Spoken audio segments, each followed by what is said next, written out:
hope you're doing well. Welcome back to the second instalment of Room 101. We've got a good sign up today, about 35 people, but I had loads of messages from people saying, look, it's half-term week and we're, getting back from school and holidays and things. So a lot of people are going to watch this one on demand. Hi, Simon, how are you? I hope you noticed, Simon, we called this Room 101, Here We Go Again, just to stick with the ABBA theme for you. I'm going to hand over to Adrian. There's nothing more for me to say except for this is being recorded, so if you want to go back over it, it will be up on YouTube on Monday. Lovely. Thank you very much, Dom. Well, hello and good afternoon and welcome to Eura's version of Room 101. For those of you who are unfamiliar with this, let me explain that it's a TV show that's been running in the UK for what seems like simply ages now.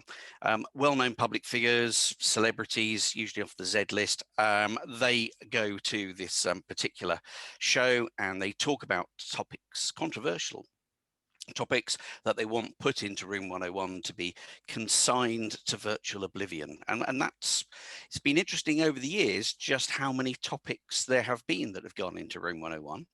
And some of them today might well be slightly repeated with a different angle. So some of the topics included, and I need to do a list to read out here: wasps and mosquitoes, weeds in the garden, dog poo bags. That seemed to have been a favourite, dog poo bags. Why on earth people feel a need to fill them up and then hang them off a barbed wire fence is frankly beyond me.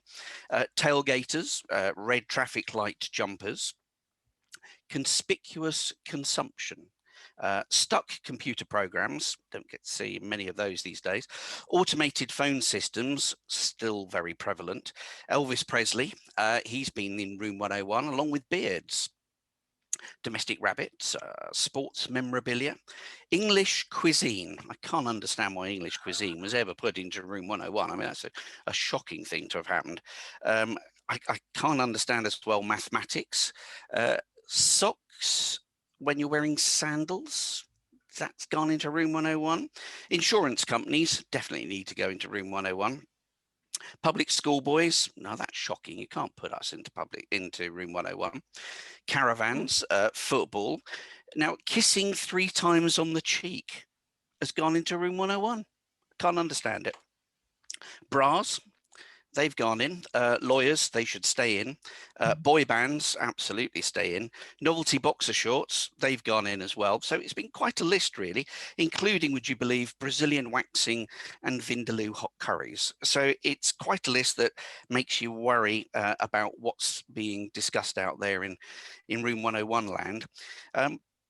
Today I have, well, it should be 3 fabulous guests who are joining us today, but one of them at the moment is unable to join us, and we do think that he might have the time scale wrong because he was dialing in from Calgary in Canada.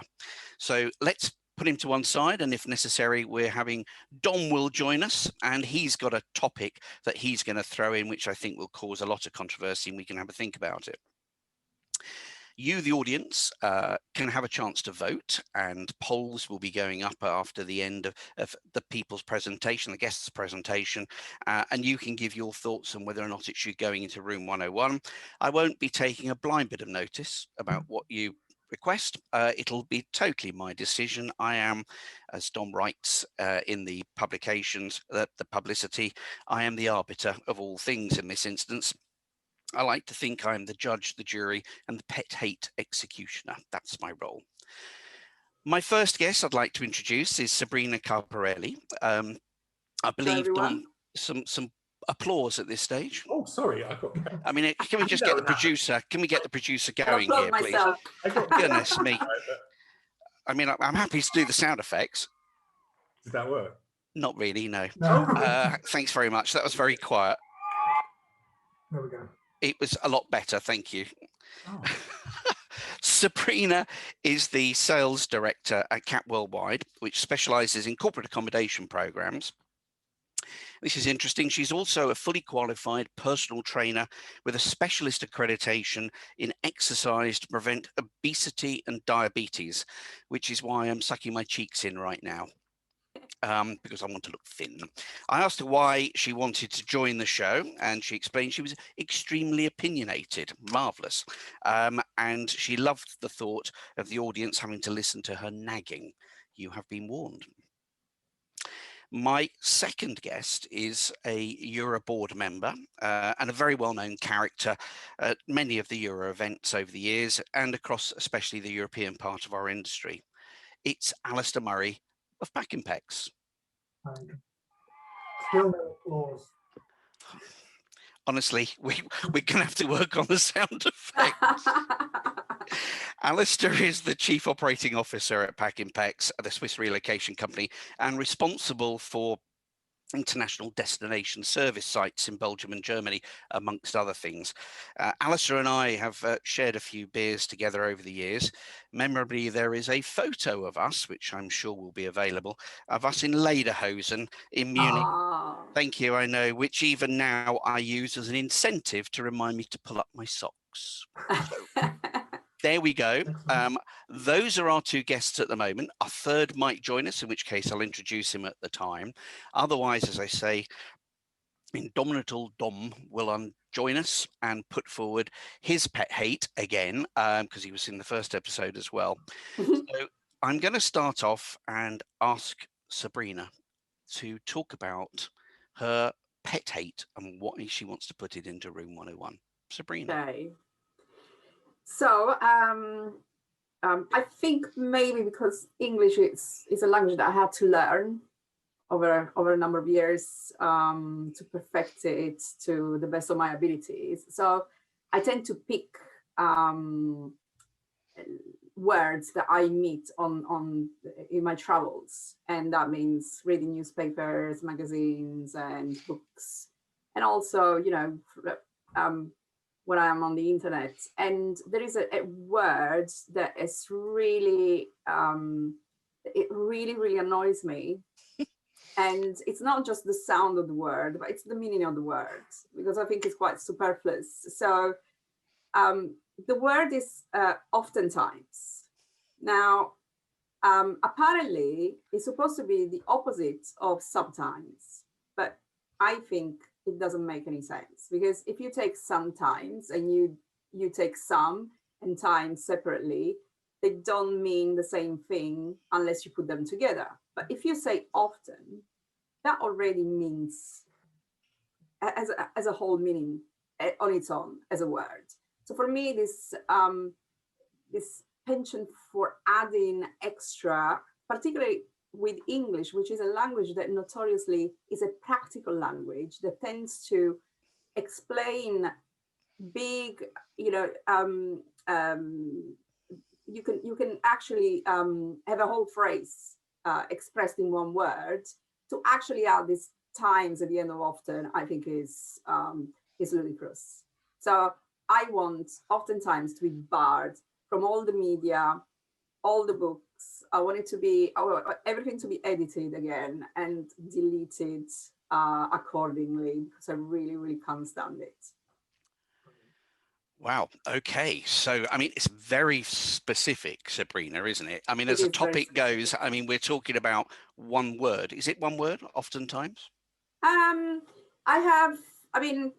Oftentimes the word I've heard more recently. And actually, there is another word that I've been hearing a lot more. I don't know if I can define a word or maybe a phrase or an expression, but I've seen recently a lot of companies starting to use the expression town hall for company meetings. Okay. And that really annoys me as well, because, I mean, what is a town hall? Number one, a town hall is a government building, right? And it's a government building where the little people, the people who don't have any power to make any decisions are allowed to go and say or ask for what they want. And, depending on the country where you are, they might be heard or they might not. But basically, a town hall is a company meeting where little people are allowed to go and raise their hands, basically. Okay. So I don't like it. So just to clarify though, are we putting in town hall and oftentimes, or just oftentimes? You could put both of them, but I mean, Okay. definitely, oftentimes is the one that I definitely would like to. Honestly, put Sabrina, into you one sound on like one of my clients, where we start off with a specification with just like oftentimes, and by the time we've finished on a set fee, I've also got oftentimes and town hall at the same time. Well, if you can give me a discount, I'll take two for the price of one. Well, yes, as a client, you probably would actually. Yeah, and most of my clients say that.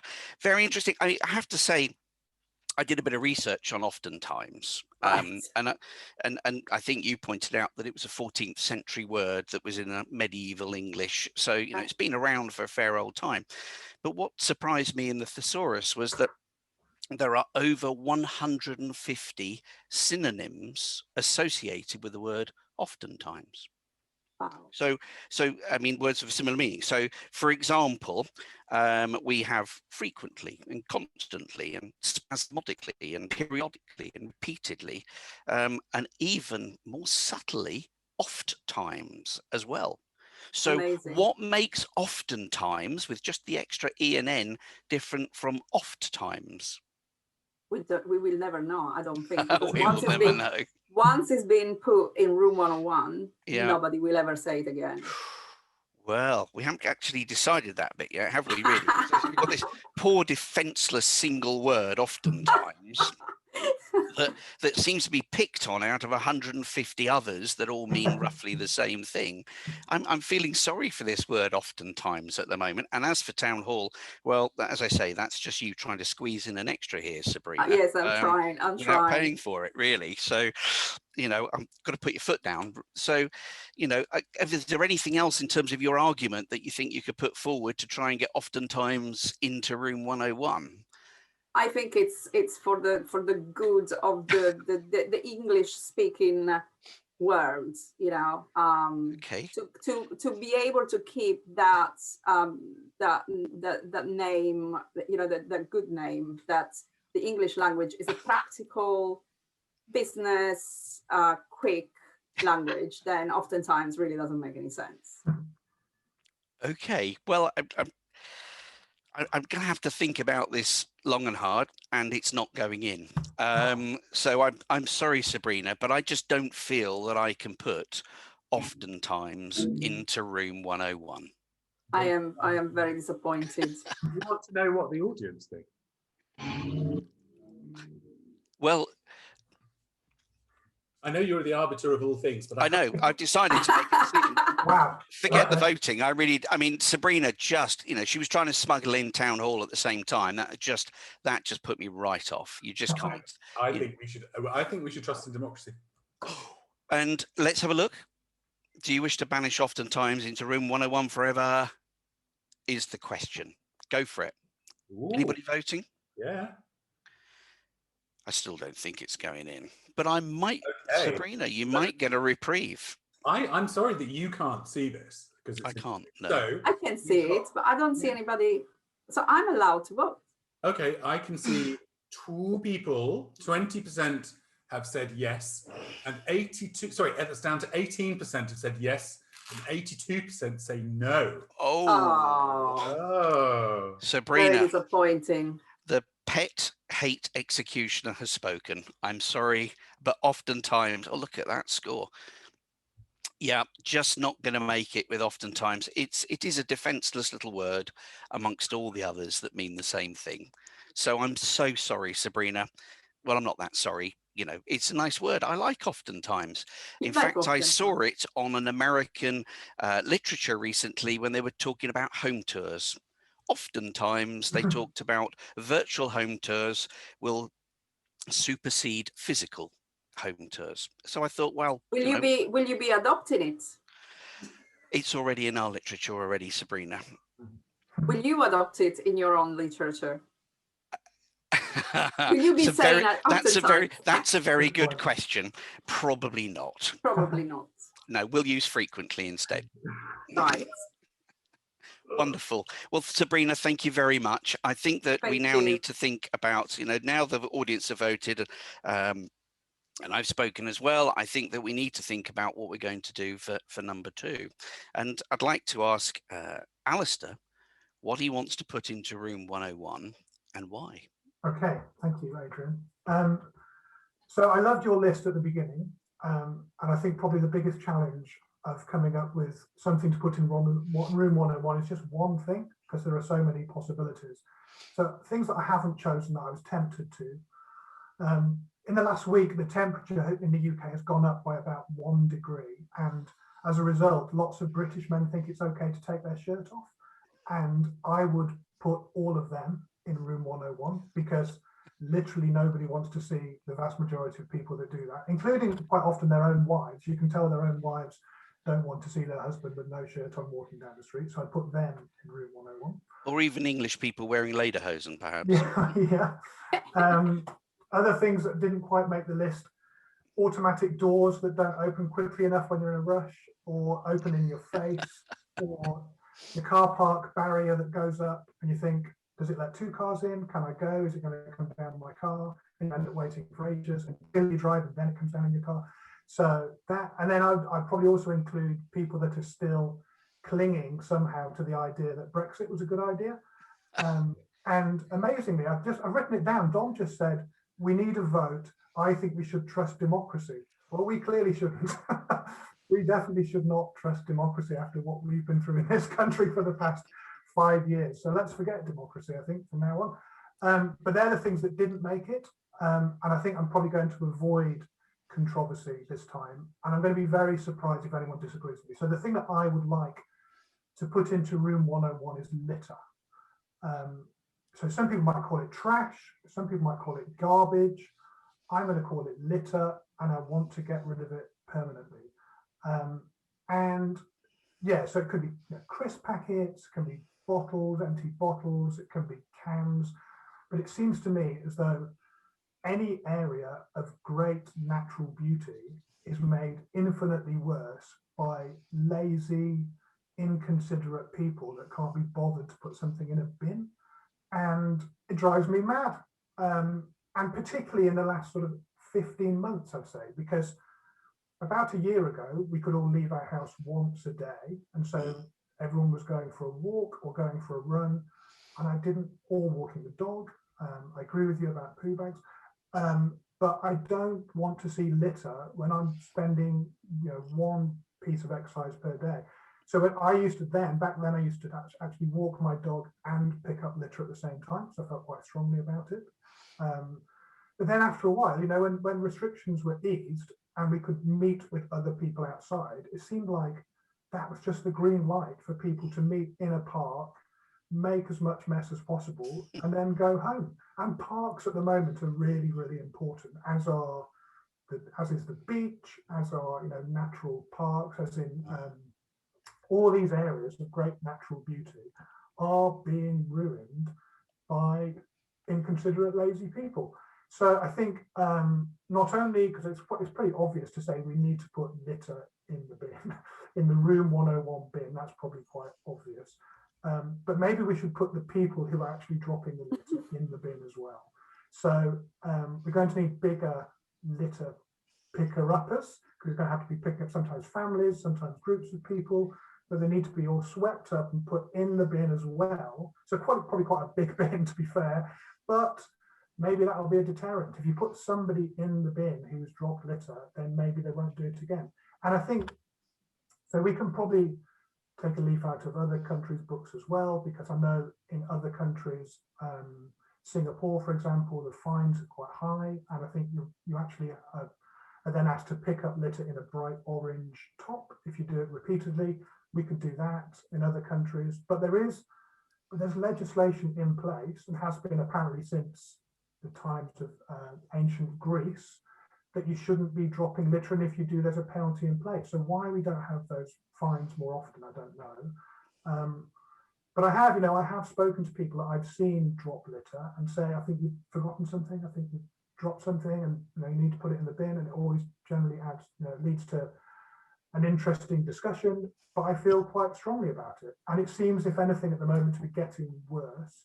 And one of the depressing things I think at the moment is one of the things you see regularly dropped as litter on the floor is a disposable mask.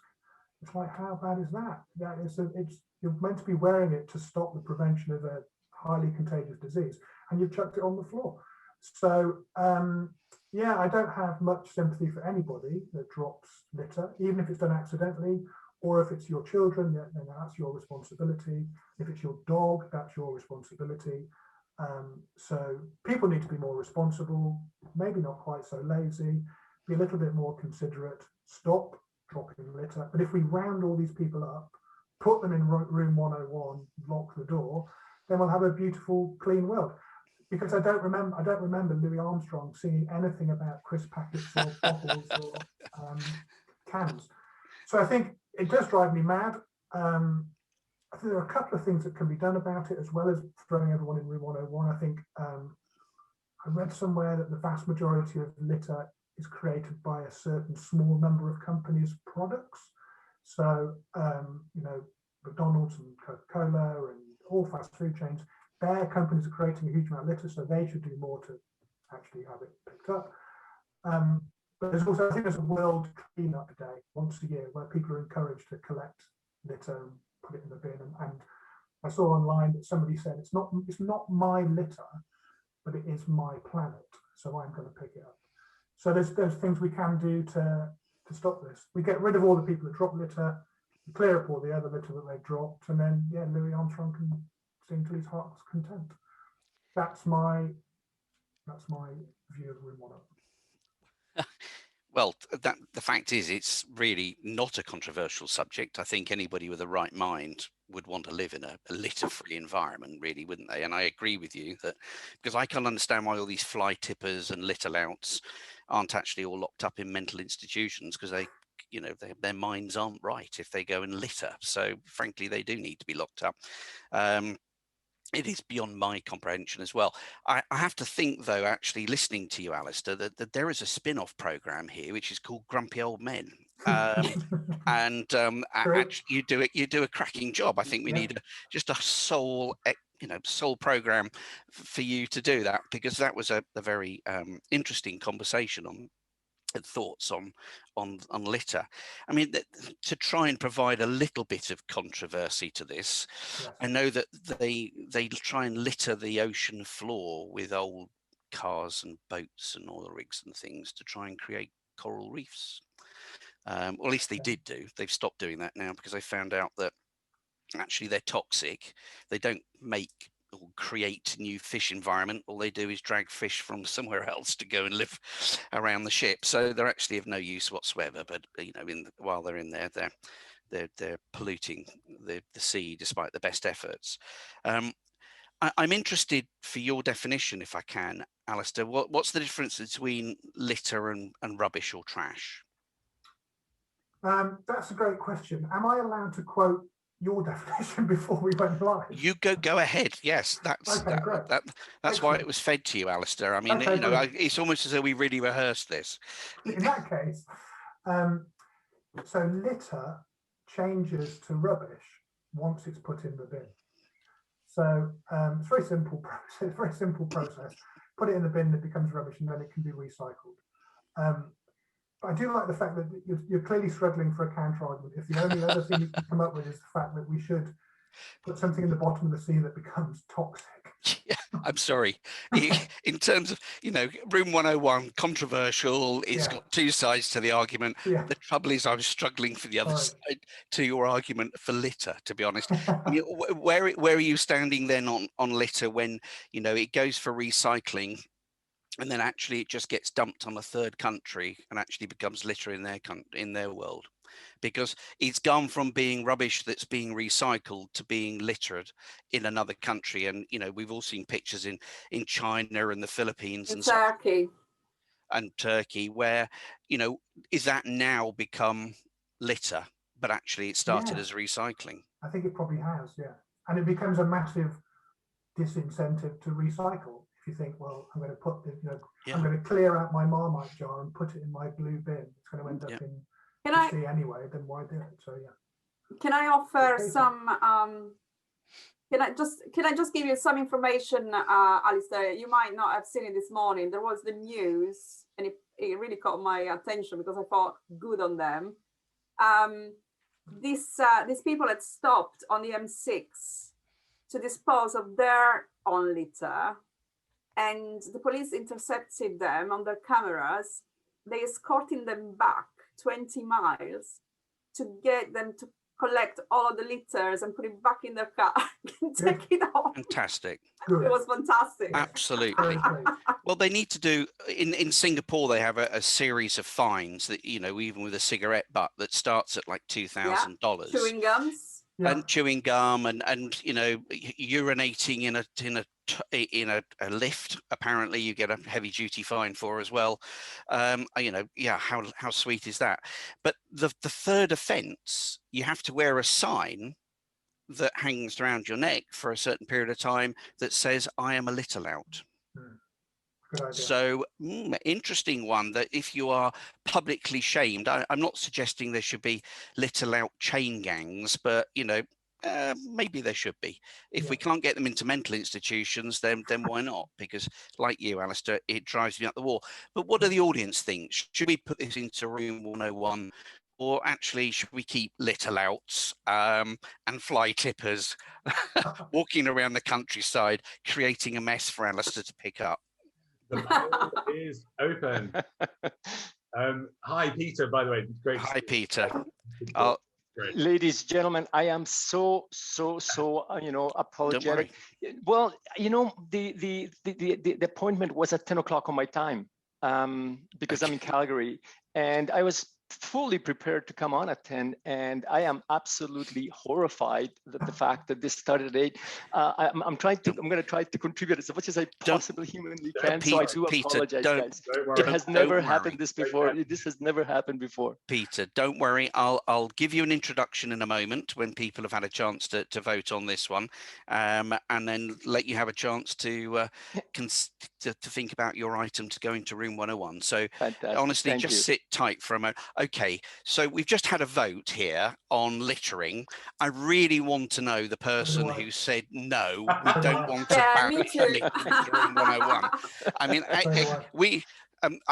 is it Alistair's wife at this stage because she's delighted that he's out picking up rubbish? I mean, it would be fascinating to know who voted no. Is there anybody putting in chat? Is there anybody owning up? No, but there was no. I mean, is it Mima Hillier perhaps because she's worried about Crocs going, you know, and they're littering? That conversation in the chat box, and I'm sorry, but I think Crocs create reefs. So. Anyway. Crocs create reefs. Okay. Well, so I think it's fair to say, Dom, if you're ready with the machine. I am ready with the sound effect. Okay. Really, I don't have much of a choice but to put this into room 101. Good. Well done. Good, thank you. I still want to know who that person was. It was a really strong argument, I have to say. Yes. I know. A very strong argument. It was, yeah.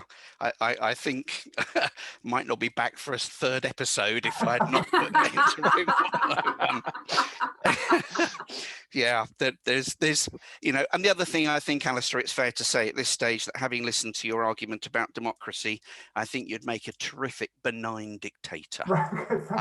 So we're going to put you up for that as well. So, well, thank you very much for that. Let me introduce my third guest, which is Peter Veress. Do we get a round of applause for Peter? We do. Hang on.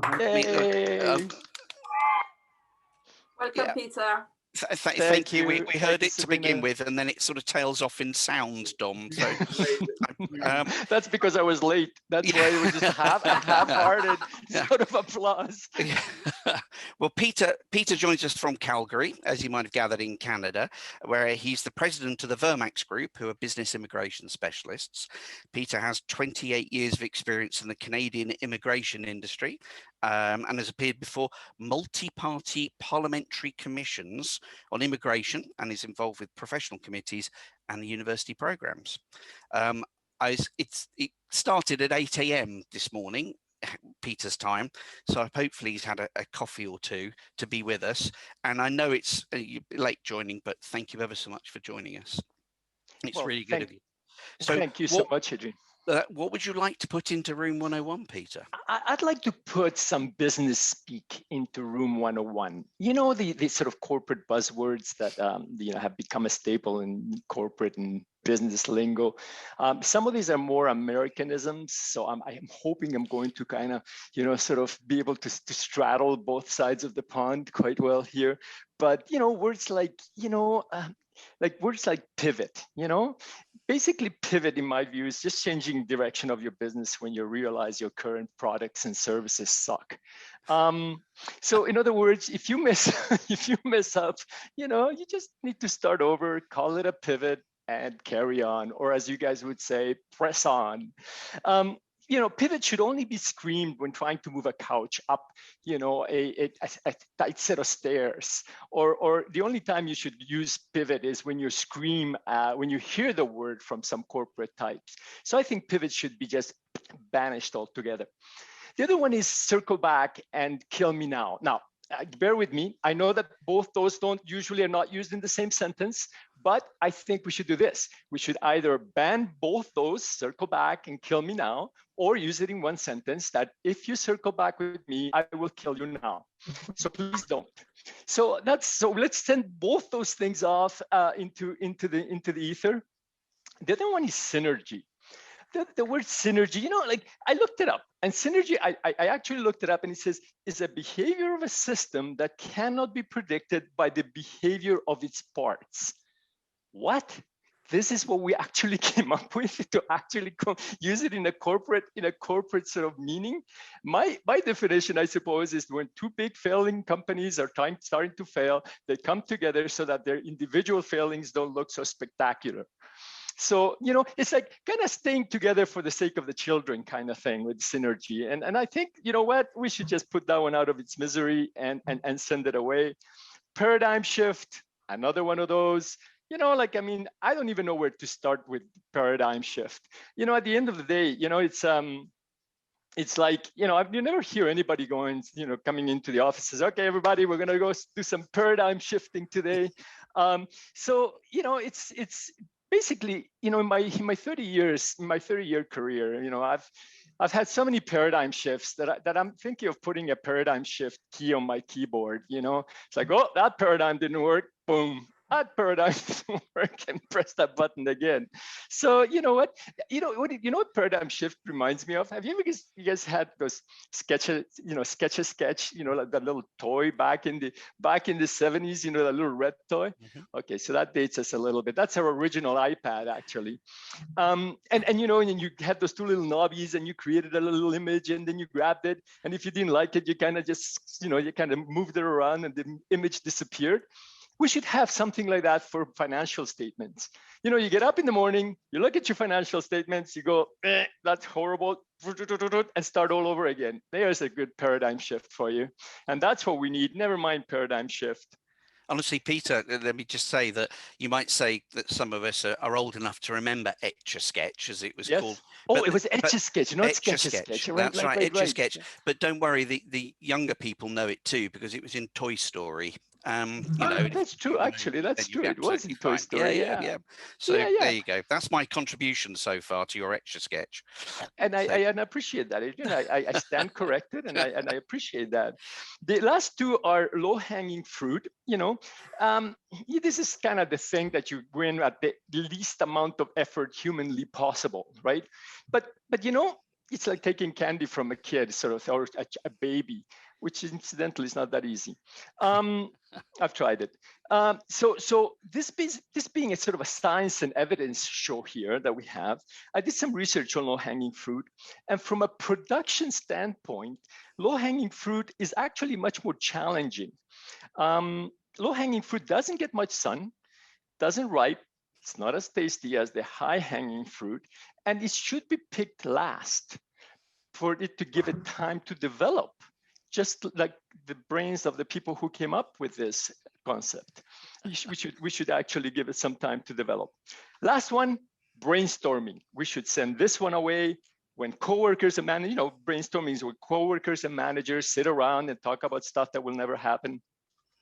And the brainstorming sessions that I have been involved with in my life, end up actually being coworkers and senior managers sitting around talking about why we missed deadlines, why why the project failed, why, and whose fault is it. So brainstorming becomes a bit of a blame storming kind of a situation. So I think let's just call it for what it is and brainstorming away and call it blame storming as the way it should be. Peter, at a risk of, sorry to interrupt you again, but brainstorming is no longer politically correct to say. I don't know whether you're aware of that. You've actually got, correct. You can't use it. You have to use thought shower. Oh, there we go. Another one of those brainstorming buzzwords. might offend somebody with epilepsy. So, if you'd like to drop the whole brainstorming and just stick with thought shower from now on, please. Thank you. Yes, well, one more reason to send it off to 101. Send the term off to 101. So let's do I suggest we do a brain rinse. You're welcome. And send all these corporate buzzwords to room 101 where they belong. And actually, if I may just indulge for a second, I'd like to actually suggest a couple of words that we need actually, or a couple of experiences for which we have no words. Okay, let me share a couple of them with you. One, when you don't want to talk to the client, but you do have to phone that client, and you're hoping that the client doesn't pick up the phone, and it's because you want your message to go straight into voicemail. We have no word for that, and we need a word for that. Or when when you can't remember people's name, even though you just saw them earlier that day, something like a name drain type of situation. We need another word for that. And finally, and this is the big one, and I conclude on this one. The final one that I think it's kind of the fact that we have no word for this universal experience, I think is a calamity in its own right. Never mind the COVID-19, COVID-20, COVID-21 kind of situation. Is that when you're having IT problems, right? You've been having them all week, and you call your support IT people, and the person finally shows up, and your computer fixes itself. This is not just a case of auto-fixation, but it's a real paradox. Yeah. Thank you. Wow. So I think we should send away all this circle back, pivot, paradigm shift, low-hanging fruit, brainstorming away forever, never to be heard from again, and replace all those words with some really good words. Okay. Forward to you. Well, thank you very much. I mean, we'll start the voting soon, but in the meanwhile, perhaps some of the other panel members might have some thoughts on what other corporate speak they've got. What about you, Alistair? Have you got something? So I'll come back to Sabrina. I would completely agree with pretty much every word on that list. Never really fully understood why synergy is used so often, and pivot drives me mad. And now you can throw in unprecedented times and new normal that also are used far too often. But the thing that bothers me, I think, in a business environment is when people who aren't American use American phrases. So if somebody says nickel and dime and they're not American, or if they say they're going to step up to the plate, or they're going to knock it out of the park, or it's a slam dunk, all these kind of sporting, American sporting analogies that people use, it drives me mad. So then I will deliberately try and use bizarre, unknown English sporting analogies, like a sticky wicket or bowling a googly, or those kind of things, which no one's going to understand really, because it bothers me. It bothers me that this kind of American I think you might be on a sticky wicket there, Alistair. Yeah. Yeah. But American phrases that's becoming part of the non-American dialect do drive me mad. Okay. Lovely. Well, Sabrina, you had town hall earlier, didn't you? Which was very. I had town hall. I think what really annoys me is the fact that